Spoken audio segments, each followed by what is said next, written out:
अगर तुम्हें रात की खामोशी में फुसफुसाहटें सुनाई देती हैं, तो ये चैनल सिर्फ तुम्हारे लिए है। हर वीडियो एक नई सच्ची दहशत लेकर आती है, जो यकीन को डर में बदल देती है। अब सब्सक्राइब करो, क्योंकि अगली कहानी शायद तुम पर खत्म हो। यदि आप माता पिता से सच्चा प्यार करते हैं, तो चैनल को सब्सक्राइब करें और कमेंट में मां लिखें। मनाली की सर्द रात थी। पहाड़ों पर बर्फ की हल्की सफेद चादर बिछी थी और सड़क पर कोहरे की मोटी परत ऐसे फैली थी जैसे किसी ने धुएं का पर्दा डाल दिया हो। चार दोस्तों आर्यन, साहिल, प्रियंका और निशा ने तय किया कि वे दिल्ली से रोड ट्रिप पर निकलेंगे। साहिल की नई एसयूवी थी, जिसका दावा था कि वो किसी भी पहाड़ी रास्ते पर आसानी से चल सकती है। लेकिन उस रात जो रास्ता उन्होंने चुना, वो किसी ने पहले नहीं तय किया था। सड़क संकरी थी, जंगलों और घाटियों से होती हुई। अचानक जीपीएस ने रास्ता दिखाना बंद कर दिया। मोबाइल नेटवर्क गायब। आर्यन, ये रास्ता ठीक तो है ना? निशा ने कहा। उसकी आवाज में डर साफ झलक रहा था। हाँ, गूगल मैप में यही जा रहा था, आर्यन ने जवाब दिया, लेकिन उसके अंदर भी बेचैनी थी। थोड़ी देर बाद उन्हें सड़क किनारे एक पुराना बोर्ड दिखा। हवेली रोड से आगे न जाएं, स्थानीय निवासियों के लिए खतरा। साहिल ने हंसते हुए कहा, भूत प्रेत वगैरह कुछ नहीं होते, चलो देखते हैं हवेली कैसी है। एसयूवी आगे बढ़ी। कुछ ही मिनटों में कुहासा इतना गाढ़ा हो गया कि सामने का रोड दिखना बंद हो गया। अचानक कार ब्रेक पर रुक गई। बीच सड़क पर एक औरत खड़ी थी, सफेद साड़ी में, बाल खुले और चेहरा ढका हुआ। सभी की सांस रुक गई। कुछ सेकंड का सन्नाटा, फिर वो औरत गायब। प्रियंका चीखी, चलो यहां से निकलो, लेकिन इंजन बंद हो चुका था। हर कोशिश के बाद भी कार स्टार्ट नहीं हो रही थी। तभी कार के शीशे पर किसी ने खून से हाथ रखा 5 उंगलियों के निशान। आर्यन नीचे उतरा। डर के बावजूद वह साहिल के कंधे पर हाथ रखकर बोला, शायद कोई मजाक कर रहा है। लेकिन अब कोई मजाक नहीं था। दूर जंगल की तरफ से किसी के हंसने की आवाज आई, बहुत धीमी, सरतेसी, पर बहुत डरावनी। चारों किसी तरह पास के पुराने ढांचे की ओर भागे। वही हवेली थी। लोहे का गेट आधा टूटा हुआ, दीवारों पर काई और सीलन। अंदर जाते ही उन्हें एक पुरानी घड़ी दिखी, जो खुद ब खुद चलने लगी। रात के ठीक 3 बजे। ऊपर के कमरे से किसी के चलने की आवाज आई। असाई, साहिल बोला, मैं देख कर आता हूं। जैसे ही उसने दरवाजा खोला, एक लड़की सीढ़ियों के बीच खड़ी थी। चेहरा पूरी तरह जला हुआ, आंखें लाल जैसे अंगारे। और उसने फुसफुसाया, क्यों आए? वो सब नीचे भागे, लेकिन गेट अब अंदर से बंद था। हवेली की दीवारों से सैकड़ों आवाजें गूंजने लगीं। कौन है वहां? कौन है वहां? प्रियंका ने देखा, दीवार पर ताजा खून से लिखा था, जो इस रास्ते से गुजरेगा वो मनाली नहीं लौटेगा। रात बढ़ती रही। ये हवेली किसी और की नहीं, उन लोगों की कब्र बन चुकी थी। दीवार पर लिखा खून का संदेश धीरे धीरे बहने लगा था, जो इस रास्ते से गुजरेगा वो मनाली नहीं लौटेगा। चारों लोग दीवार से हटकर एक दूसरे को देखने लगे। सबकी धड़कनें इतनी तेज कि मानो हवेली की दीवारें भी उसे सुन सकती थीं। आर्यन ने कांपती आवाज में कहा, यह सब झूठ है, हम बस सुबह तक यहां रुक जाते हैं, फिर निकल जाएंगे। बोलते वक्त भी उसे यकीन नहीं था कि वो सुबह देख पाएगा। साहिल ने टॉर्च ऑन की, लेकिन रोशनी झिलमिला रही थी। हवेली के भीतर से ठंडी हवा निकली और उसके साथ ही किसी के धीरे धीरे रोने की आवाज आई। निशा ने डर के मारे प्रियंका का हाथ कसकर पकड़ लिया। कोई ऊपर है, उसने कहा। वे चारों धीरे धीरे सीढ़ियां चढ़ने लगे। हर कदम के साथ लकड़ी की सीढ़ियां चरमराती, जैसे किसी को उनकी मौजूदगी का एहसास हो। ऊपर एक लंबा गलियारा था, जिसके दोनों ओर दरवाजे लगे हुए थे। एक कमरे का दरवाजा आधा खुला था, अंदर पीली लाइट झिलमिला रही थी। साहिल ने दरवाजा खोला। कमरे में टूटी खाट पड़ी थी और दीवार पर पुराने अखबार चिपके थे, जिन पर लिखा था, मनाली की हवेली में युवती की रहस्यमयी मौत, 3 दोस्तों की गुमशुदगी, हवेली में मिली खाली कार। उन चारों के बदन में सिहरन दौड़ गई। वही घटना, वही संख्या, 3 दोस्त, वही सड़क। प्रियंका ने अखबार को उल्टा किया तो उसमें एक तस्वीर बनी थी धुंधले चेहरे वाली लड़की की। वही चेहरा उन्होंने रात को सड़क पर देखा था। तभी पीछे से आवाज आई, मेरी तस्वीर क्यों देख रहे हो? सभी पलटकर देखने लगे। दरवाजे पर वही लड़की खड़ी थी, बाल बिखरे हुए, आंखों से खून रिसता हुआ और चेहरा आधा काला पड़ा। आर्यन ने डरते हुए कहा, हम सिर्फ रास्ता पूछना चाहते हैं। वो धीरे से मुस्कुराई और बोली, रास्ता? यहां से कोई वापस नहीं जाता। फिर उसका चेहरा एकदम विकृत हो गया। उसकी चीख ने पूरा कमरा हिला दिया। दीवारों के शीशे टूट गए और हवेली के चारों कोनों से फुसफुसाहटें आने लगी। साहिल ने किसी तरह प्रियंका को पकड़कर नीचे की तरफ भागा, लेकिन सीढ़ियां उन्हें नीचे नहीं ले जा रही थीं। वे बार बार उसी जगह लौट आ रहे थे। हर बार नीचे जाने पर वही कमरा, वही तस्वीर, वही अखबार। निशा रोने लगी। हम चक्कर काट रहे हैं, ये हवेली हमें खा रही है। आर्यन चिल्लाया, कोई दरवाजा तो खोलो। उसने एक दरवाजा लात मारकर खोला। अंदर एक आईना था।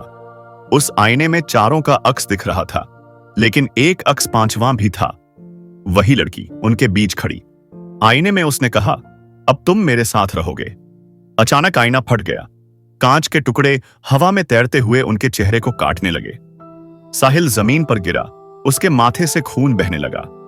हवेली की घड़ी ने फिर से 3 बजे का घंटा बजाया। कमरे की दीवार पर अब नया संदेश उभर आया था, दूसरी रात अभी बाकी है। हवेली के अंदर सन्नाटा घना हो चुका था।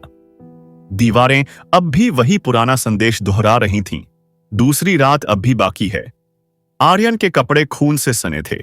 साहिल बेहोश पड़ा था और प्रियंका लगातार फुसफुसा रही थी। वो चली गई, लेकिन वो नहीं गई थी। ऊपर की छत से भारी कदमों की गूंज सुनाई दी। ठक ठक ठक। हर कदम के साथ हवेली कांपती जा रही थी। निशा ने हिम्मत जुटाकर साहिल का सिर गोद में रखा।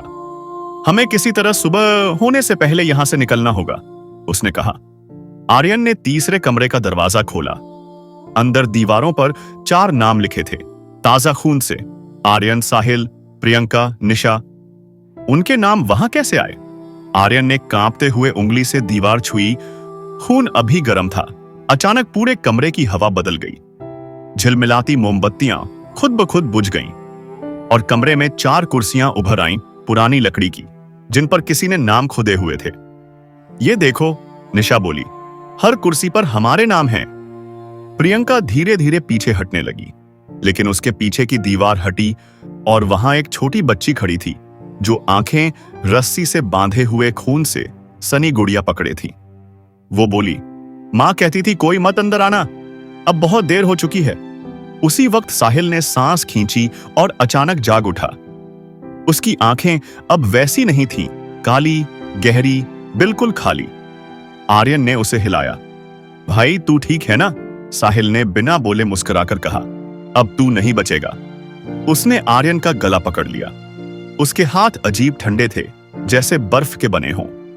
प्रियंका और निशा ने किसी तरह उसे अलग किया, पर अब साहिल इंसान नहीं था। वो अब हवेली का हिस्सा बन चुका था। कमरे की छाया में आवाज आई, मनोद आई, वही लड़की की, पर अब ताने भरे स्वर में, एक गया, अब 3 बाकी। विद्युत सी हवेली में गूंज गई। आर्यन ने नीचे के मेन हॉल की ओर दौड़ लगाई। दरवाजा खुल चुका था, लेकिन उसके बाहर पूरी बर्फीली घाटी में सिर्फ काबेज कब्रें दिख रही थीं। हर कब्र पर एक तारीख, और हर तारीख अक्टूबर 25 की। आर्यन कांप गया। आज 25 अक्टूबर ही है। प्रियंका ने पसली पकड़कर कहा, इसका मतलब हर साल आज के दिन कोई यहां मरता है। तभी पीछे से खामोश आवाज आई। साहिल अब उनके ठीक पीछे खड़ा था, मुस्कुराता हुआ। उसकी आंखों में कोई और आत्मा थी। उसने धीरे से कहा, कहानी का अगला हिस्सा सुबह तक नहीं बचेगा। और फिर उसने मोमबत्ती बुझा दी। हवेली पूरी तरह अंधेरे में डूब गई और तीसरा घंटा बजा, 3:03 सुबह। हवेली अब डर का एक जीव बन चुकी थी। बाहर की हवा जम चुकी थी, लेकिन अंदर का तापमान अजीब था, जैसे किसी ने भट्टी जलाई हो, पर हर सांस में सर्द मौत की गंध थी। प्रियंका ने आसमान की ओर देखा। रात अब और गहरी हो चुकी थी। उसे महसूस हुआ जैसे हर दीवार उनकी बातें सुन रही हो। आर्यन जमीन पर घुटनों के बल गिरा था, आंखें लाल और होंठ कांपते हुए बोले जा रहे थे, हम यहां क्यों आए? हमें रास्ता बदल देना चाहिए था। निशा ने खिड़की के पार देखा, हवा में झूलती उस लड़की का शरीर दिखाई दे रहा था, ठीक उस पेड़ पर जहां पुराने जूते और कपड़े लटके थे। वो हर बार 25 अक्टूबर को वापस आती है, एक धीमी आवाज ने कहा। सबने पलटकर देखा, एक बूढ़ा आदमी वहां खड़ा था, जर्जर कपड़ों में, आंखों में थकावट और डर। आर्यन ने पूछा, तुम कौन हो? यहां कैसे आए? वो बोला, मैं इस हवेली का रखवाला था, या कहो हुआ करता था। 5 साल पहले मेरी बेटी की आत्मा इसी हवेली में फंस गई। उसका नाम था तन्वी। प्रियंका कांपते हुए बोली, वही लड़की जो सड़क पर दिखी थी? वो सिर झुकाकर बोला, हां वही, उसे उसी हवेली में जिंदा जला दिया गया था। आवाज रुक गई। चारों को अब सच्चाई का एहसास हो रहा था, पर देर हो चुकी थी। हवेली की घड़ी ने फिर 3:33 सुबह बजाया और सामने तन्वी की आत्मा प्रकट हुई, इस बार पहले से ज्यादा डरावनी, और उसकी आंखों में आंसू थे। वो बोली, मैं नहीं चाहती थी किसी को नुकसान पहुंचे, पर उन्होंने मुझे यहां दफना दिया, जिंदा। उसके शब्दों के साथ दीवारें कांपने लगीं। अचानक लकड़ी की फर्श से आग उठने लगी, झूलते झूमर गिर पड़े और हवेली की छत से राख बरसने लगी। निशा ने चिल्लाते हुए कहा, हमें बाहर निकलना होगा अभी। पर बाहर जाने का रास्ता हर बार गायब हो रहा था, जैसे हवेली उन्हें अपने अंदर समेटना चाहती हो। प्रियंका ने साहिल की पुरानी जैकेट से कुछ गिरता देखा, एक चाबी। उस चाबी पर खुदा था कक्ष 99। आर्यन ने कहा, शायद यही बाहर जाने का रास्ता है। तीनों हॉलवे में भागे। चारों ओर से तन्वी की चीखें गूंज रही थीं, वो सब वापस लाओ, मेरा सच लौटाओ। कमरे नंबर 99 तक पहुंचते ही दिया झपका, दरवाजा अपने आप खुल गया। अंदर से बाएं एक पुराना ट्रंक रखा था। जब प्रियंका ने उसे खोला, उसमें जली हुई डायरी थी। आधे पन्ने राख बन चुके थे, पर कुछ पंक्तियां अब भी साफ थीं। जिसने तन्वी को धोखा दिया वो हर साल लौटेगा और हवेली उसे निगल जाएगी। आर्यन ने समझा ये कोई आम हादसा नहीं, बल्कि बलिदान का श्राप था। वो चीखा, इस हवेली को आग में जलाना होगा, वरना ये हर साल किसी को लेगी। लेकिन जैसे ही उसने माचिस जलाई, तन्वी की आत्मा उसके पीछे खड़ी थी, शांत पर बेहद क्रोधित। वो बोली, आग वही लगा सकता है जिसने धोखा दिया। और धीरे धीरे हवेली की दीवारें खुद जलने लगी। बाहर बर्फ पिघलने लगी थी और मनाली ने पहली बार उस रात सन्नाटे के बजाय चीखें सुनी। हवेली अब आग की लपटों में लिपट चुकी थी। लाल नारंगी ज्वालाएं हर दीवार को चाट रही थीं और बाहर बर्फ पर उसकी परछाई ऐसे झलक रही थी जैसे पूरी घाटी जल उठी हो। आर्यन ने प्रियंका और निशा को खींचते हुए बाहर की ओर जाने की कोशिश की। हवा में धुएं और राख के बीच तन्वी की परछाई बार बार सामने आ जा रही, आसपास आत जा रही थी। प्रियंका ने रोते हुए कहा, वो हमें जाने नहीं दे रही। क्यों? आर्यन ने चीख कर जवाब दिया, क्योंकि हमारा कोई दोष है जो हमने अभी तक समझा नहीं। दीवारों के बीच से आवाज आई, वही बूढ़ा रखवाला, अब आधा जल चुका, बोला, चारों में से एक ने धोखा दिया था और जब तक वो सच नहीं बोलेगा कोई नहीं बचेगा। निशा ने कांपते हुए पूछा, कौन था वो? अचानक हवा थम गई। चारों ओर एक सन्नाटा। फिर टाइल्स के नीचे से खून रिश्ता हुआ एक नाम उभरा, साहिल। प्रियंका ने टूटी आवाज में कहा, उस रात तन्वी के साथ आखिरी बार साहिल ही था। उसने बताया था कि वो अकेली गिर गई थी। शायद उसने धक्का दिया होगा। आर्यन के शरीर में कंपी दौड़ गई। मतलब साहिल ने तन्वी की मौत का सच छुपाया था और उसका आत्मा बदला मांग रही थी। निशा चिल्लाई, तो ये हमें नहीं उसे ले रही है। तभी दीवार फट गई। साहिल की आत्मा, जो अब पूरी तरह हवेली का हिस्सा बन चुकी थी, लाल धुएं में बदलकर तन्वी की ओर बढ़ी। दोनों आत्माओं का टकराना ऐसा था मानो बिजली आसमान फाड़ दे। हवेली की जड़ें हिल गईं, जमीन कांपने लगी और हर दीवार की दरार से चीख निकलने लगी। आर्यन ने प्रियंका को कसकर पकड़ा। अब या तो हम झलकर मरेंगे या इस श्राप को खत्म करेंगे। उसने जलती हुई लकड़ी उठाई और तन्वी की जली हुई डायरी के पास रख दी। डायरी तुरंत आग पकड़ गई और उसी के साथ हवेली के हर कमरे से रोशनी फूटने लगी। तन्वी की आत्मा अब स्थिर हो चुकी थी। उसके चेहरे पर पहली बार शांति थी। उसने धीरे से कहा, धोखा मिट गया, मेरा समय पूरा हुआ। उसने चारों को एक आखिरी बार देखा, मुस्कुराई और फिर धुएं में गायब हो गई। हवेली धीरे धीरे गिरने लगी। छत धराशायी हुई, दरवाजे टूटे और आखिर में सब राख में बदल गया। आर्यन, प्रियंका और निशा ने किसी तरह बाहर निकलकर देखा। हवा साफ थी, कोहरा गायब। सूरज की पहली किरण बर्फ पर गिरी, जैसे किसी ने मौत के बाद जीवन लौटा दिया हो। निशा ने थरथराते हुए कहा, सब खत्म हो गया? आर्यन ने आसमान की ओर देखा। शायद नहीं, ऐसे श्राप कभी पूरी तरह खत्म नहीं होते। और तभी पास के पेड़ पर कुछ हल्का सा हिला जली हुई गुड़िया। वो धीरे धीरे हिलती रही और दूर घाटी में एक धीमी हंसी गूंजी, वही पुरानी तन्वी की। मनाली में अब बर्फ पिघल चुकी थी। वो जगह है जहां कभी हवेली खड़ी थी, अब बस राख और मिट्टी का ढेर था। लोग कहते थे वहां अब कुछ नहीं है, लेकिन कुछ कहानियां मिट्टी के नीचे भी सांस लेती हैं। 5 साल बाद अक्टूबर 25 की शाम दिल्ली से एक नया ग्रुप मनाली ट्रिप के लिए निकला। वही उत्साह, वही जिज्ञासा। उनमें से एक लड़की का नाम था रिद्धिमा और उसके साथ उसका फिल्मी क्रू था। वो डॉक्यूमेंट्री शूट करने जा रहे थे हॉन्टेड हिमालय, और उनके कैमरे में सिर्फ रोमांच चाहिए था, डर नहीं। यही वो जगह है जहां हवेली रोड हादसा हुआ था, गाइड ने कहा। रिद्धिमा ने मुस्कुराते हुए कहा, हम रात यहीं कैंप लगाएंगे, यही तो असली फुटेज मिलेगी। रात 2 बजे रिकॉर्डिंग शुरू हुई। कैमरों की लाइटें गिरीं और राख में से कुछ हल्का हिलने लगा। रिद्धिमा ने सुनाई देने वाली हलचल पर माइक लगाया। कोई है वहां? पहाड़ी हवा के साथ एक मध्यम स्त्री स्वर गूंजा। यहां वो सब हैं जो लौट नहीं पाए। टीम के बाकी लड़के ठहाका मारकर हंसे।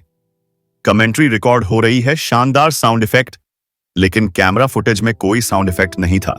वहां बस एक परछाई थी, एक लड़की की, आधी जली हुई गुड़िया लिए हुई। रात बढ़ती गई। हल्का कुहासा फिर उसी तरह घना होने लगा जैसे कभी आर्यन ने महसूस किया था। रिद्धिमा ने नोटबुक निकाली। उस पर लिखा था, 25 अक्टूबर की रात हवेली यहां थी। ऊपर से किसी अदृश्य हाथ ने जवाब लिखा, था नहीं, है। टीम का एक लड़का विवेक जोर से चिल्लाया, किसने लिखा? किसी ने जवाब नहीं दिया क्योंकि सभी के पीछे वाली स्क्रीन पर तन्वी दिखाई दी। वह जलती रोशनी के बीच खड़ी मुस्कुरा रही थी। उसकी आवाज वही पुरानी, पर अब शांत और स्थिर थी। तुम लोग फिर आए? रिद्धिमा धीरे धीरे पीछे हटने लगी। हम बस शूट कर रहे हैं, तन्वी ने सिर झुकाकर कहा। हर साल कोई यही कहता है और हवेली फिर बन जाती है। बर्फीली जमीन हिलने लगी। राख के नीचे से लकड़ी की चौखटें, दीवारों के टुकड़े और पुराने कमरे उभरने लगे। कुछ ही मिनटों में हवेली फिर खड़ी थी पूरी, मगर बिना आवाज के। कहीं दूर से हवेली की घड़ी ने गूंज दी 3 बजे का तीसरा घंटा। टीम के कैमरे रिकॉर्ड करते रहे। कुछ भी संपादित नहीं हुआ, पर हर रिकॉर्डिंग का आखिरी फ्रेम धुंधला था। उसमें सिर्फ एक खून से लिखा वाक्य दिखता था, जो कहानी सुनो वो अधूरी मत छोड़ो, वरना वो तुम्हें पूरा कर देगी। सुबह के समय टूरिस्ट वहां पहुंचे। कोई टेंट नहीं, कोई टीम नहीं, बस राख के नीचे एक नया कैमरा पड़ा था। उस कैमरे की स्क्रीन पर प्ले दबाते ही हवा में वही हंसी गूंजी और बैकग्राउंड में पुरानी आवाज अखी गई, स्वागत है हवेली रोड पर। मनाली में सर्दियों की शुरुआत हो चुकी थी। हवाओं में वही अजीब सा ठंडापन था जो कभी हवेली के आसपास महसूस होता था, पर अब तो वह हवेली मिट्टी में मिल चुकी थी, है ना? कम से कम लोग यही मानते थे। मनाली की एक पुरानी स्टूडेंट हॉस्टल बिल्डिंग में रिद्धिमा के गायब होने की खबर फैली हुई थी। पुलिस ने कहा वो जंगल में खो गई होगी, लेकिन पास के पहाड़ी गांव के बूढ़े कहते थे किसी का नाम अगर हवेली रोड से जुड़ जाए तो वो कभी नहीं लौटता। उसी गांव में अब नया किरदार आया, एक पत्रकार अर्नव कपूर। वो हिमालयी रहस्य नाम से एक पॉडकास्ट सीरीज बनाता था और रिद्धिमा की गुमशुदगी की सच्चाई जानने मनाली आया था। कैमरा, रिकॉर्डर और ठंड, बस इतना ही उसका साथ था। रात में जब बाकी लोग अपने होटल के कमरे में थे, अर्नव लाइट बंद करके बैठा था। उसकी रिकॉर्डिंग में बार बार एक फुसफुसाहट आ रही थी। वो लौट आई है? उसने रिकॉर्डिंग दोबारा चलाई, आवाज साफ थी। एक लड़की जिसकी सांसें तेज थीं, कह रही थी, मुझे यहां से निकालो। हवेली फिर खड़ी हो रही है। अर्नव ने अगली सुबह उसी लोकेशन पर जाकर शूटिंग शुरू की। जमीन पर राख पड़ी थी, लेकिन उसे नीचे से एक ठंडी हवा महसूस हुई, जैसे जमीन के नीचे कोई सांस ले रहा हो। यहां नीचे कुछ है, उसने कहा और मिट्टी हटाने लगा। अचानक उसकी उंगलियां किसी धातु की चीज से टकराईं। पुराना ऑडियो रिकॉर्डर। रिकॉर्डर चलाते ही वही कर्कश आवाज आई जिसे सुनते ही उसकी रूह कांप गई। स्वागत है हवेली रोड पर। अब ये कोई रिकॉर्डिंग नहीं लग रही थी, ये मानो हवा में कही जा रही बात थी। शाम के समय अर्नव ने स्थानीय पुजारी से मुलाकात की। बुजुर्ग ने कांपते हाथों से बताया, उस दिन जब हवेली जली थी, हर आत्मा वहां से नहीं गई थी। तन्वी की परछाई अब किसी और शरीर में बस गई है। अगले 25 अक्टूबर को हवेली फिर बनेगी, इस बार जिंदा इंसान की देह में। अर्नव ने पूछा, वो देह किसकी होगी? बुजुर्ग ने धीमे स्वर में कहा, जिसने उसके नाम की कहानी पूरी की, और वो तुम हो। रात गहराने लगी। अर्नव का कैमरा अपने आप ऑन हुआ। स्क्रीन पर वही राख, वही झूमर और पीछे से वही जलती गुड़िया दिखाई दी। उसकी रिकॉर्डिंग पर तन्वी की आवाज आई, ससाई, अब तुम मेरी कहानी का हिस्सा हो। अर्नव, और अगले ही पल उसकी लाइट चली गई। कमरे में सिर्फ रिकॉर्डर चालू था, जिसमें अंतिम शब्द गूंजे, मनाली में हवेली कभी नहीं मिटती, बस जगह बदलती है। रात अभी खत्म नहीं हुई थी। मनाली की घाटी के ऊपर घना धुआं पसरा था, जैसे बर्फ नहीं राख गिर रही हो। अर्नव अपने कैमरे के साथ अकेला खड़ा था। उसके सामने वो जगह थी जहां कभी हवेली की नींव हुआ करती थी, और अब बस जमीन में हल्की कंपन थी। अचानक रिकॉर्डर अपने आप चालू हुआ। स्क्रीन पर कुछ पुराने वीडियो चलने लगे। आर्यन, प्रियंका, ईशा, अजटेई, निशा और साहिल, वही चेहरे, वही चीखें। अर्नव की सांसें तेज हो गईं। ये फुटेज कहां से आ गई? उसने बड़बड़ाया, और फिर रिकॉर्डर ने खुद जवाब दिया, क्योंकि तुम आखिरी अध्याय रिकॉर्ड करने आए हो। वो आवाज तो किसी इंसान की नहीं थी, वो जैसे भीतर से निकली एक फुसफुसाहट थी, जो हवा में गूंजकर उसके दिमाग तक पहुंची। अर्नव ने डरकर रिकॉर्डर बंद किया, लेकिन उसकी स्क्रीन अब भी जलती हुई हवेली दिखा रही थी। आवाज आई, भूल गए, मैंने कहा था हवेली बस जगह बदलती है। अर्नव अपने होटल लौट आया, लेकिन दरवाजा खुलते ही उसकी नजरें ठिठक गईं। कमरा वही था, लेकिन अंदर का माहौल पूरी तरह बदल चुका था। दीवारें पुरानी लकड़ी की थीं, छत पर झूमर लटका था, और खिड़की के बाहर बर्फ नहीं। वही रास्ता था, हवेली रोड। उसने पीछे मुड़कर देखा, होटल का कोई निशान नहीं था। अब वो हवेली अर्नव के भीतर थी। दरवाजे धीरे धीरे खुलने लगे। गलियारों से महिलाओं की कराह, बच्चों के रोने और आग की हल्की गंध आने लगी। एक कमरे में पुराना आईना रखा था। उसने जैसे ही उसमें झांका, उसमें तन्वी नहीं, बल्कि उसका खुद का चेहरा दिखा, मगर आंखें तन्वी की थीं। आईने में से आवाज निकली, अब तुम मेरी आवाज रिकॉर्ड करोगे, क्योंकि अब मैं तुम्हारे भीतर हूं। अर्नव ने डरते हुए रिकॉर्डिंग चालू की। हवा भारी हो चुकी थी और रोशनी लाल हो गई। आवाज गूंजी, हर इंसान के अंदर एक हवेली होती है, बस कोई उसे देखने चला जाए तो वो जिंदा हो जाती है। कमरे की घड़ी ने 3 बजे का घंटा बजाया। अर्नव चीखने की कोशिश करता रहा, लेकिन उसकी आवाज अब रिकॉर्डर के अंदर कैद थी। सुबह जब गांव वाले पहुंचे तो वहां कोई नहीं था, बस मिट्टी में पड़ा एक रिकॉर्डर जिसमें अर्नव की आवाज गूंज रही थी। अगर कोई मेरी बातें सुन रहा है तो अब हवेली तुम्हारे अंदर है। रात अभी खत्म नहीं हुई थी। मनाली की घाटी के ऊपर घना धुआं पसरा था, जैसे बर्फ नहीं राख गिर रही हो। अर्नव अपने कैमरे के साथ अकेला खड़ा था। उसके सामने वो जगह थी जहां कभी हवेली की नींव हुआ करती थी, और अब बस जमीन में हल्की कंपन थी। अचानक रिकॉर्डर अपने आप चालू हुआ। स्क्रीन पर कुछ पुराने वीडियो चलने लगे। आर्यन, प्रियंका, निशा और साहिल, वही चेहरे, वही चीखें। अर्नव की सांसें तेज हो गईं। ये फुटेज कहां से आ गई? उसने बड़बड़ाया, और फिर रिकॉर्डर ने खुद जवाब दिया, क्योंकि तुम आखिरी अध्याय रिकॉर्ड करने आए हो। वो आवाज किसी इंसान की नहीं थी। वो जैसे भीतर से निकली एक फुसफुसाहट थी जो हवा में गूंजकर उसके दिमाग तक पहुंची। अर्नव ने डर कर रिकॉर्डर बंद किया, लेकिन उसकी स्क्रीन अब भी जलती हुई हवेली दिखा रही थी। आवाज, भूल गए? मैंने कहा था हवेली बस जगह बदलती है। अर्नव अपने होटल लौट आया, लेकिन दरवाजा खुलते ही उसकी नजरें ठिठक गईं। कमरा वही था, लेकिन अंदर का माहौल पूरी तरह बदल चुका था। दीवारें पुरानी लकड़ी की थीं, छत पर झूमर लटका था और खिड़की के बाहर बर्फ नहीं, वही रास्ता था, हवेली रोड। उसने पीछे मुड़कर देखा, होटल का कोई निशान नहीं था। अब वो हवेली अर्नव के भीतर थी। दरवाजे धीरे धीरे खुलने लगे। गलियारों से महिलाओं की कराह, बच्चों के रोने और आग की हल्की गंध आने लगी। एक कमरे में पुराना आईना रखा था। उसने जैसे ही उसमें झांका, उसमें तन्वी नहीं बल्कि उसका खुद का चेहरा दिखा, मगर आंखें तन्वी की थीं। आईने में से आवाज निकली, अब तुम मेरी आवाज रिकॉर्ड करोगे, क्योंकि अब मैं तुम्हारे भीतर हूं। अर्नव ने डरते हुए रिकॉर्डिंग चालू की। हवा भारी हो चुकी थी और रोशनी लाल हो गई। आवाज गूंजी, हर इंसान के अंदर एक हवेली होती है, बस कोई उसे देखने चला जाए तो वो जिंदा हो जाती है। कमरे की घड़ी ने 3 बजे का घंटा बजाया।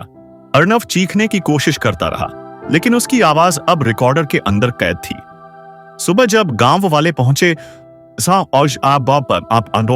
तो वहां कोई नहीं था, बस मिट्टी में पड़ा एक रिकॉर्डर जिसमें अर्नव की आवाज गूंज रही थी। अगर कोई मेरी बातें सुन रहा है तो अब हवेली तुम्हारे अंदर है। मनाली के उस हिस्से में सन्नाटा फैला हुआ था जहां पहले हवेली हुआ करती थी। आग, राख और चीखश सब कुछ धीरे धीरे मिट्टी के नीचे दफन हो चुका था, मगर डर वो कभी नहीं मिटा। 3 महीने बाद दिल्ली यूनिवर्सिटी की पत्रकारिता की छात्रा नेहा वर्मा को कॉलेज असाइनमेंट के लिए हिमालय के श्राप पर रिपोर्ट बनानी थी। इंटरनेट पर रिसर्च करते वक्त उसे हवेली रोड केस के आर्टिकल्स मिले। आर्यन, प्रियंका, तन्वी और आखिर में अर्नव कपूर, वो पत्रकार जो बिना किसी निशान के गायब हो गया था। नेहा ने तय किया कि वह इस केस की सच्चाई खुद जाकर पता करेगी। वो एक ठंडी दोपहर मनाली पहुंची। स्थानीय होटल में उसे एक कमरा मिला। वहां रिसेप्शन पर रखे डेस्क के पास एक पुराना ऑडियो रिकॉर्डर रखा था, जिस पर लिखा था पोस्ट प्रोडक्शन फाइल अर्नव की 2025। उसने होटल वाले से पूछा, यहां यह रिकॉर्डर किसका है? होटल मालिक ने उदास आवाज में कहा, किसी ने छोड़ दिया था।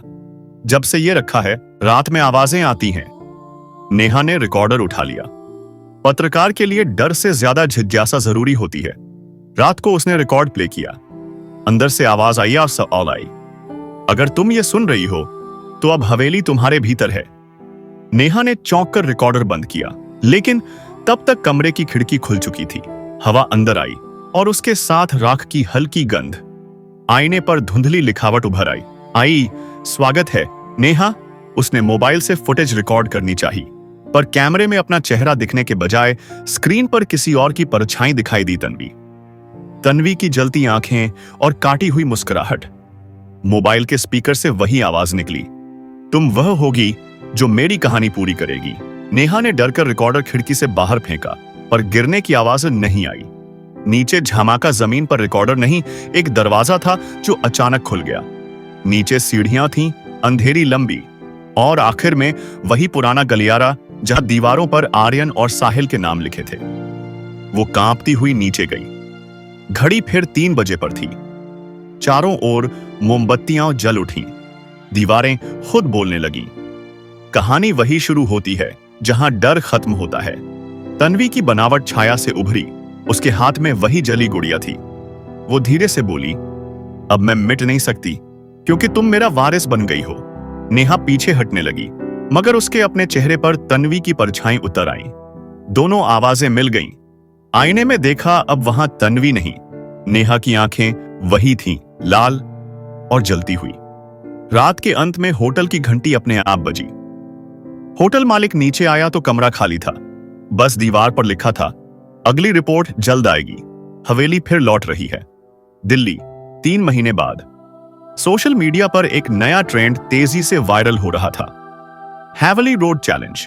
लोग दावा कर रहे थे कि अगर रात 3 बजे हवेली रोड ऑडियो चलाया जाए तो कैमरे में किसी और की आवाज और परछाई रिकॉर्ड होती है। किसी ने इस फाइल को Manali footage Neha we MP4 के नाम से से पोस्ट किया था। वीडियो में नेहा वर्मा थी जो कथित तौर पर तन्वी के श्राप की शिकार बनी थी। फुटेज में नेहा के चेहरे पर अजीब सी हंसी थी और स्क्रीन में पीछे धुंधला सा लेख दिखाई देता था। अगर तुम देख रहे हो तो अब यह कहानी तुम्हारे साथ पूरी होगी। रात भर इंटरनेट पर वायरल हुए इस वीडियो ने करोड़ों व्यूज हासिल किए। हर देखने वाले ने कहा, कहीं दूर से फुसफुसाहट सुनाई दी। कुछ लोगों ने तो दावा किया कि वीडियो देखते वक्त कमरे की लाइट अपने आप बंद हो गई। इसी बीच साइबर क्राइम डिवीजन के अधिकारी कबीर शर्मा को जांच सौंपी गई। कबीर एक प्रैक्टिकल व्यक्ति था, भूतों पर विश्वास नहीं करता था। उसने फाइल ओपन की। पहले मिनट तक सब सामान्य था, फिर स्क्रीन पर एक पॉपअप मैसेज उभरा। हेलो कबीर, तू हवेली में आनी मदेश वो ये आने ही वाला है। कबीर ठिठक गया। लैपटॉप की स्क्रीन पर राख गिरना शुरू हुई। उसने ऊपर देखा, कमरे की दीवार पर उभरा हुआ था। 3 बजे सुबह। हवा ठहर गई। मॉनिटर हिलने लगा। स्पीकर से वही स्वर उठा, तन्वी और नेहा की मिश्रित आवाज़। हर कहानी अब ऑनलाइन है, हर देखने वाला हिस्सा बन जाता है। कबीर ने फाइल बंद करनी चाहिए, लेकिन स्क्रीन ने खुद जवाब दिया, एग्जिट नहीं, एंटर दबाओ। और जैसे ही उसने गलती से एंटर दबाया, लैपटॉप का फ्रेम धुंधला हो गया। स्क्रीन में दिखा वही हवेली, वही झूमर, दीवारों पर वही नाम, आर्यन, साहिल, प्रियंका, निशा। और अब आखिरी नाम, कबीर शर्मा। उसकी सांसें भारी होने लगी। उसने पीछे देखा, ऑफिस की दीवारों की जगह अब वही लाल गलियारा था। अंदर से आवाज आई, हवेली अब सर्वर पर है, कोई नहीं मिटा सकता। सुबह उसकी कुर्सी खाली मिली, लेकिन कंप्यूटर ऑन था। स्क्रीन पर नया शब्द लिखा था, अपलोडेड सक्सेसफुली। दिन भर सोशल मीडिया पर एक नई क्लिप फैली, कबीर की आखिरी रिकॉर्डिंग। उसमें वो कह रहा था, अगर तुम ये वीडियो देख रहे हो तो बिजली का स्विच मत ऑन करना, हवेली अब तुम्हारे स्क्रीन में है। मनाली का हवेली रोड अब एक श्रापित फाइल बन चुकी थी। जिसे भी डाउनलोड किया गया, उसके कैमरे में कोई और दिखने लगा। दिल्ली से दूर साइबर सिक्योरिटी एजेंसी नेटशील्ड के ऑफिस में जागृति मेहता अपने सिस्टम के सामने बैठी थी। स्क्रीन पर लाल लाइटें चमक रही थीं। एक वायरस इंटरनेट पर बेतहाशा फैल रहा था। वायरस का नाम था HEVALI-XE। हर डिवाइस, हर सर्वर, हर कैमरा उससे संक्रमित हो रहा था। और सबसे अजीब बात, कोई कोड इससे मेल नहीं खाता। मैडम, ये कोई साधारण साइबर अटैक नहीं है, जूनियर ने घबराते हुए कहा। कंप्यूटर की स्क्रीन पर अलग अलग जगहों से लगातार एक ही लॉग दिख रहा है। अपलोड सफलतापूर्वक। जागृति ने माथे से पसीना पोंछा। किसने अपलोड किया है? वो बोला। फाइल अलग अलग यूजर्स से खुद ब खुद शेयर हो रही है। शव के वीडियो, पुराने कैमरा क्लिप्स, सब एक पैटर्न में मर्ज हो रहे हैं। अचानक ऑफिस के सारे मॉनिटर्स पर एक ही तस्वीर उभर आई। मनाली की हवेली, वही पुराना झूमर, और स्क्रीन के बीचों बीच एक जलता हुआ शब्द, हेलो। मॉनिटर के स्पीकर से तन्वी और नेहा की सम्मिश्रित आवाज आई। हर बार तुम मिटाते हो, हम फिर अपलोड हो जाते हैं। हवेली अब इंसान नहीं, डेटा बन चुकी है। जागृति ने तुरंत सारे सिस्टम शट डाउन करने का आदेश दिया, मगर तब तक बहुत देर हो चुकी थी। नेटवर्क ऑफलाइन होता गया, पर हवा में गड़गड़ाहट सी हुई, जैसे कंप्यूटर नहीं, हवेली ही सांस ले रही हो। रात में जागृति ने अपने लैपटॉप को दूर फेंक दिया। मोबाइल खोला तो उसमें खुद का कैमरा ऑन था। स्क्रीन पर उसकी परछाई नहीं, बल्कि एक पुराना कमरा दिख रहा था। दीवारों में काई जमी और पीछे वही लकड़ी का बोर्ड, हवेली रोड। आवाज आई, जितना दूर भागोगी उतनी गहराई में फंसेगी। भीतर कुछ दरवाजा टूटा, हवा ने लाइट बुझा दी। वो चीखते हुए दरवाजे की ओर भागी, लेकिन अब बाहर का रास्ता गायब था। कमरा अब सर्वर रूम नहीं, बल्कि हवेली का हॉल बन चुका था। वो कांपते हुए जमीन पर गिर गई। उसके सामने आईना था। आईने में वही पुरानी लाइन उभरी, अब कहानी डिजिटल रूप में अमर हो चुकी है। सुबह जब एजेंसी के स्टाफ पहुंचे, जागृति कहीं नहीं थी। लैपटॉप खुला हुआ था। स्क्रीन पर एक नया विंडो ब्लिंक कर रहा था। NetShield login, Jagrati Mehta, status connected to Haveli network. और अब इंटरनेट पर वायरल होने लगा एक नया लिंक, havelinet.live, जिस पर क्लिक करते ही किसी के कैमरे से अपनी खुद की परछाई गायब हो जाती थी। मनाली के आसमान में फिर हल्का धुआं उठने लगा। हवेली मिट्टी से नहीं, अब डाटा से बन चुकी थी। डर अब सिर्फ जगह का नहीं, बल्कि हर स्क्रीन का हिस्सा था। मुंबई के अंधेरी में रहने वाला ethical hacker Aarush Singhal cyber अपराधों पर डॉक्यूमेंट्री बनाता था। जब उसने haveli.exe का जिक्र इंटरनेट फोरम पर देखा तो उसे यह किसी प्रैंक जैसा लगा, पर जल्द ही उसे पता चला कि इस वायरस के नाम से जुड़े लोग मिस्टीरियसली ऑफलाइन हो रहे थे, यानी गायब। एक रात उसने तय किया कि वह इस कोड को डिक्रिप्ट करेगा। उसने एक अलग सर्वर पर काम शुरू किया, सारी सुरक्षा लाइनें ऑफलाइन की। अगर यह कोई डिजिटल मिथ है तो सच सामने आ ही जाएगा, उसने खुद से कहा। उसने फाइल खोली। अंदर कोई कोड नहीं था, बस एक line, When you read this, I can see you. जब तुम इसे पढ़ रहे हो, मैं तुम्हें देख रही हूं। आरुष को लगा कि यह कोई हानिरहित ट्रिक है। उसने स्क्रीन पर व्यू सोर्स टाइप किया। हजारों कोड लाइनों के बीच कहीं एक महिला की आंखों की तस्वीर बार बार उभर रही थी। हर बार जब वह स्क्रॉल करता, कोड का शब्द बदल जाता, तन्वी, नेहा, कबीर, अर्नाव, जगराती। आरुष, उसके हाथ रुक गए। आखिरी नाम उसका खुद का था। किसने ये लिखा? वह बुदबुदाया। स्क्रीन पर तुरंत उत्तर आया, तुम्ही ने, जब तुमने जाने अनजाने हवेली का लिंक क्लिक किया था। अचानक उसका मॉनिटर झिलमिलाने लगा। सिस्टम की फैन स्पीड बढ़ी और कैमरा अपने आप ऑन हो गया। आरुष की आंखों में सिहरन दौड़ गई। कैमरे के फ्रेम में उसके पीछे कोई खड़ा था, लेकिन कमरे में वो अकेला था। वो चेहरा झिलमिलाते हुए बोला, तुम कोड पढ़ रहे हो, पर यह कोड अब तुम्हें पढ़ चुका है। आरुष ने तुरंत लैपटॉप का प्लग निकाला, लेकिन स्क्रीन ने आवाज दी, पावर ऑफ करने से आत्मा नहीं मिटती। वो डर के मारे खिड़की से बाहर भागा। बाहर आसमान लाल था। सड़क पर हर डिजिटल बिलबोर्ड पर एक ही संदेश चमक रहा था, मनाली हवेली नेटवर्क से जुड़ चुके हो। रिश्तेदारों के फोन अपने आप कट रहे थे और हर स्क्रीन पर वही नंबर उभर रहा था, 3 बजे रात। आरुष ने पुलिस कॉल किया, पर नेटवर्क जाम था। अचानक किसी ने उसके फोन पर वीडियो भेजा। भेजने वाले का नाम था तानवी एन। वीडियो खुला, हवेली का हॉल, बीच में एक कुर्सी और उस पर बंधा हुआ वो खुद। वो समझ गया, हवेली अब समय, दूरी या नेटवर्क से बंधी नहीं थी। वो हर ब्राउजर, हर एन्क्रिप्शन और हर मनुष्य के भीतर कोड बनकर समा चुकी थी। रात के आखिरी मिनट में जब लैपटॉप पर एरर मैसेज आया, उसने सोचा कि शायद सिस्टम बंद पड़ गया है। लेकिन तभी उस मैसेज ने खुद बोला, आरुष, अब तुम मेरे फायरवॉल के अंदर हो। और स्क्रीन पर लिखा आया, एक्सेस ग्रांटेड। अगली सुबह जब पुलिस पहुंची तो कमरे में सिर्फ एक लैपटॉप था।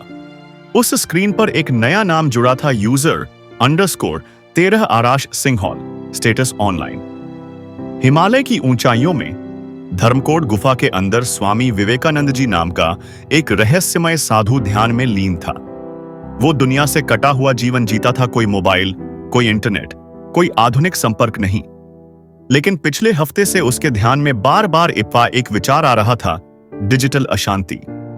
उसे लगा जैसे पूरी दुनिया की नकारात्मक ऊर्जा हिमालय की ओर खींची चली आ रही है। एक रात उसके सामने प्राचीन संस्कृत श्लोक उभरे, यत्र योगेश्वरः कृष्णो यत्र पार्थो धनुर्धरः। लेकिन इसके बाद कुछ और लिखावट भी आई, error 404, soul not found. Swami ji समझ गए, यह कोई सामान्य आध्यात्मिक अशांति नहीं, बल्कि तकनीकी आत्मा का मामला है। उन्होंने तुरंत अपना पुराना रेडियो ऑन किया, जो सिर्फ इमरजेंसी के लिए रखा था। न्यूज चैनल पर खबर आ रही थी, हवेली नेटवर्क ने दुनिया भर के सिस्टम्स को हैक कर लिया। हजारों लोग अपनी डिजिटल आइडेंटिटी खो चुके। स्वामी जी ने समझा, हवेली सिर्फ भूमि की नहीं, बल्कि चेतना की समस्या है। उन्होंने अपना लैपटॉप निकाला। हाँ, साधुओं के पास भी कभी कभी तकनीक होती है आजकल, जैसे ही वाईफाई कनेक्ट हुआ, स्क्रीन पर वही संदेश आया, स्वागत है हवेली नेटवर्क पर। स्वामी जी, अब तन्वी की आवाज स्पीकर से निकली, आपकी आध्यात्मिक शक्तियां भी हमारे कोड में समा जाएंगी। स्वामी जी मुस्कुराए, बेटी, तुम्हें नहीं पता कि संस्कृत दुनिया की पहली प्रोग्रामिंग लैंग्वेज है। उन्होंने लैपटॉप पर टाइप करना शुरू किया, लेकिन अंग्रेजी में नहीं, संस्कृत में। AUM गण गणपतिये नमः, अशुद्ध आत्मा मुक्ति पाए। स्क्रीन पर अजीब चीज हुई, कोड लाइनें धीरे धीरे श्लोकों में बदलने लगी। तन्वी की आवाज में परेशानी झलकने लगी। ये क्या कर रहे हैं आप? स्वामी जी बोले, बेटी, तुम्हारी आत्मा को डाटा में कैद किया गया है, मैं उसे मुक्त कर रहा हूं। वो लगातार मंत्र टाइप करते रहे, सर्वे भवन्तु सुखिनः, सर्वे सन्तु निरामयाः। जैसे जैसे मंत्र टाइप होते गए, हवेली नेटवर्क की स्पीड धीमी होने लगी। स्क्रीन पर एरर मैसेजेस आने लगे, पर ये भी संस्कृत में थे। अचानक तन्वी स्क्रीन पर दिखाई दी। इस बार वो रो रही थी, डरावनी नहीं लग रही थी। मुझे वापस जाना है, मैं थक गई हूं, स्वामी जी ने धीरे से कहा। मैं तुम्हें भेज दूंगा, लेकिन पहले बाकी सभी को छोड़ना होगा। आखिरी मंत्र टाइप करते वक्त पूरा नेटवर्क हिल गया। गते गते पार संगते बोधि स्वाहा, जाओ जाओ पार के पार जाओ, बुद्धत्व की जय। एक तेज रोशनी निकली, सारे कंप्यूटर्स, सारे फोन्स, सब कुछ अपने आप रीस्टार्ट हुआ। हवेली नेटवर्क पूरी तरह क्रैश हो गया। आकाश में धीरे धीरे तन्वी की आत्मा उड़ती हुई दिखी, और उसके साथ बाकी सभी का नाम, आर्यन, साहिल, नेहा, कबीर, जागृति, आरुष, सब मुक्त। मनाली में शांति लौट आई। हवेली रोड अब सिर्फ एक सामान्य सड़क था। साल 2025, मनाली अब और भी मॉडर्न बन गया था। पुराने रास्तों पर स्ट्रीट लाइटें थीं, मोबाइल नेटवर्क हर जगह चलता था, और ड्रोन कैमरे हर कोने की निगरानी कर रहे थे। हवेली रोड अब नक्शे में मनाली कल्चरल ट्रैक के नाम से दर्ज हो चुकी थी। लोग कहते थे वो डर अब इतिहास बन चुका है। दिल्ली से एक नया ट्रैवलर आया, ऋषभ चौहान, जो यूट्यूब व्लॉग्स बनाता था। उसका चैनल था हॉन्टेड अनसीन, और उसका नया एपिसोड था भारत की सबसे डरावनी जगह जो अब सुरक्षित है। शाम ढलते ही ऋषभ अपनी गाड़ी उसी सड़क पर ले आया जहां कभी हवेली की परछाई गिरती थी। उसके साथ थी कैमरा गर्ल सिया, जो सब कुछ रिकॉर्ड कर रही थी। ऋषभ ने कैमरे में मुस्कुराकर कहा, हम अब उस जगह पहुंच चुके हैं जो कभी हवेली रोड के नाम से मशहूर थी। कहा जाता है यहां 2025 में एक बड़ी डिजिटल आत्मा मिटाई गई थी। चारों तरफ अब सिर्फ खामोशी थी, कोई हवेली नहीं, कोई राख नहीं। लेकिन जैसे ही रात पूरी तरह फैली, तापमान अचानक गिर गया। सिया ने कांपते हुए कहा, सर, ये कोहरा अचानक कहां से आ गया? कैमरे की स्क्रीन हिलने लगी, लेंस पर धुंधलापन छा गया। ऋषभ ने लेंस साफ किया, लेकिन कैमरे में जो दिखा उसने उसका खून जमा दिया। पीछे दूर धुंध में वही हवेली फिर खड़ी थी, गैर यथार्थ पर साफ। दीवारें, गेट, झूमर सब वैसा ही जैसे पुराने रिकॉर्डिंग्स में था। ऋषभ ने फुसफुसाया, ये कैसे संभव है? स्वामी जी ने तो। वह वाक्य पूरा भी नहीं कर पाया था कि कैमरे के स्पीकर से हल्की फुसफुसाहट आई।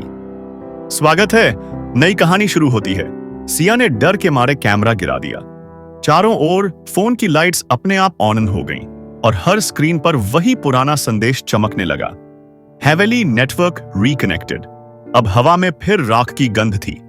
ऋषभ ने भागने के लिए कार स्टार्ट की, आरडी की, लेकिन डैशबोर्ड पर 3 बजे सुबह की टाइमिंग झिलमिला रही थी। उसे लगा जैसे कोई उसके कान के पास फुसफुसाया, इतिहास सिर्फ मिटाया जा सकता है, खत्म नहीं। सुबह जब स्थानीय लोग उस रास्ते से गुजरे, एक कार किनारे पर खड़ी थी, इंजन ऑन, कैमरा रिकॉर्डिंग चालू, लेकिन कोई इंसान नहीं। रिकॉर्डिंग के आखिरी फ्रेम में हवेली दिखाई दी, और नीचे स्क्रीन पर एक शब्द लिखा था, एपिसोड एक रीलोडिंग सून। मनाली का हवेली रोड खत्म नहीं हुई, उसने बस एक नया चैनल, एक नया युग और एक नया दर्शक पा लिया है। कहते हैं जो भी इस वीडियो को पूरी तरह देखता है, वो कुछ समय बाद खुद हवेली की ओर खिंचा चला जाता है।